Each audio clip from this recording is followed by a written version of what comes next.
বিরতির পর ফিরে এলাম, দেখছেন বাংলাদেশ এখন। জনাব শামীম হায়দার পাটোয়ারি, দেশে তো অনেক দ্রুত বিচার আইন আছে, সন্ত্রাস দমন আইন আছে। আইনমন্ত্রী গতকাল বলেছেন যে 6 মাসের মধ্যে চলমান যে সহিংসতা আছে তার বিচার হবে। এইসব আইনে কি সম্ভব, নাকি নতুন কোনো ব্যাপার আছে? কারণ সুরঞ্জিত সেনগুপ্ত আবার বলেছেন যে নাশকতা ঠেকাতে প্রশিক্ষিত বাহিনীর একটা প্রস্তাব তিনি করেছেন। না, এটা তো প্রশিক্ষিত বাহিনী, তো ওটা অন্য একটা আলাদা ব্যাপার। আর জিনিস, কোর্টের হ্যাঁ। বিষয়টি যেটা হচ্ছে, আমাদের এক্সিস্টিং আইনেই বলা আছে, দ্রুত বিচার আইনে, যে একটা নির্দিষ্ট টাইম ফ্রেম দেয়া আছে। কিন্তু সমস্যাটা হচ্ছে, একটা ক্রিমিনাল কেসে আপনি যদি কাউকে কনভিক্ট করতে চান, আপনার প্রথমে চার্জশিট দিতে হবে। পুলিশ এখন চার্জশিট যদি পুলিশ দেরি করে দেয়, তাহলে সেখানে স্বাভাবিকভাবে ট্রায়ালটা দেরিতে শুরু হবে।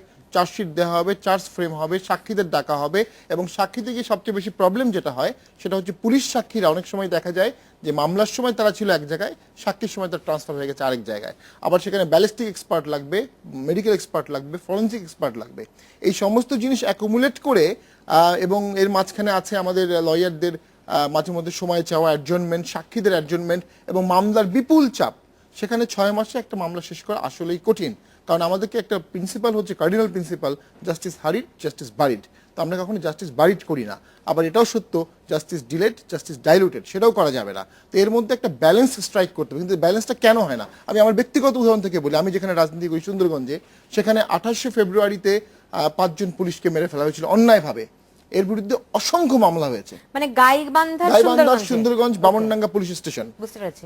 সেখানে মামলাগুলোতে টোটাল 70,000 লোককে আসামি করা হয়েছে। তার মধ্যে 65,000 অজ্ঞাতনামা। এখন পর্যন্ত চার্জশিট দেওয়া হয়নি, 1.5 বছর হয়ে গেছে। এত চাঞ্চল্যকর একটি মামলা, পুলিশ হত্যা।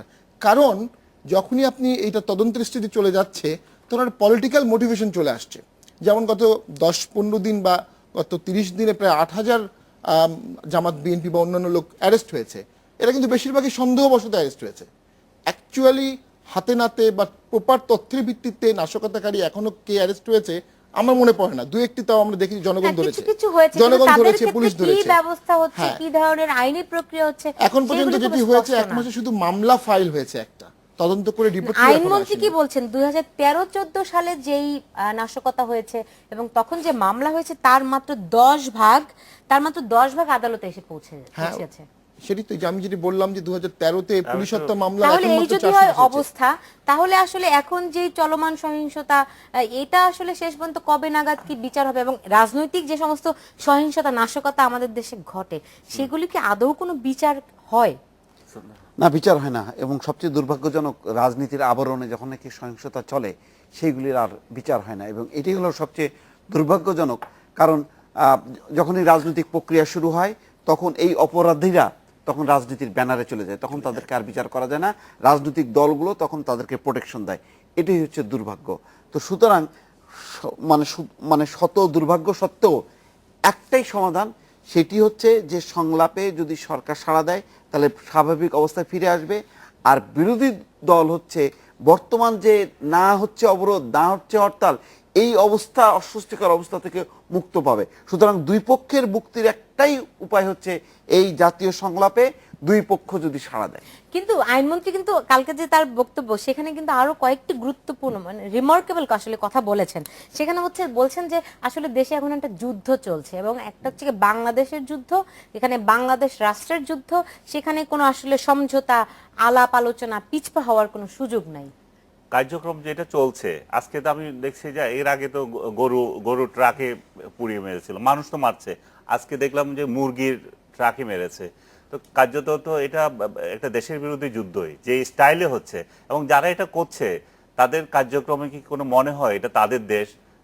রেল লাইন তুলে ফেলছে। আমরা রেল লাইনের আগে তো আন্দোলন হয়েছে, রেল লাইনে বসো, কাঠ দিয়ে বন্ধ করো না, 3 মাইল এই এতটুকু তুলে ফেলবো, রেল চলে গেল, কোনো খবর নাই। এটা তো সত্যিকার অর্থে একটা দেশের বিরুদ্ধে যুদ্ধ বলেই গণ্য করা হবে।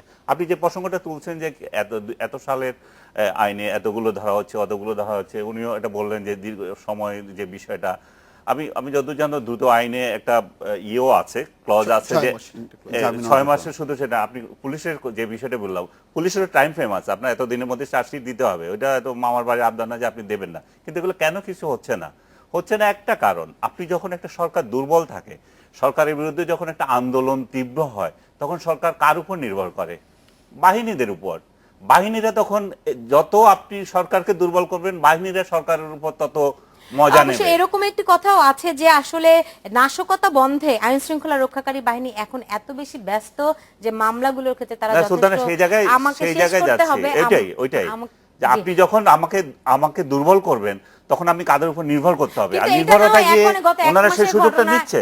এটা না হয় গত এক মাসের দিনে ঘটনা, 1000 কিন্তু দিনের লোক পর দিন, গ্রেপ্তার বছরের করছে। পর বছর এই প্রক্রিয়া আসলে চলে। আমরা দেখি নিশ্চয়ই সেই ব্যবস্থা মনোযোগী সংশ্লিষ্ট মন্ত্রণালয়গুলি সংশ্লিষ্ট মনোযোগী হবে, এই প্রত্যাশাই করছি। আপনাদের তিনজনকে ধন্যবাদ আজকে স্টুডিওতে আসার জন্য। দর্শক আপনাদেরকে অনেক ধন্যবাদ এতক্ষণ আমাদের সঙ্গে থাকার জন্য। আপনারা সবাই ভালো থাকুন, সুস্থ থাকুন এবং অবশ্যই নিরাপদে থাকুন।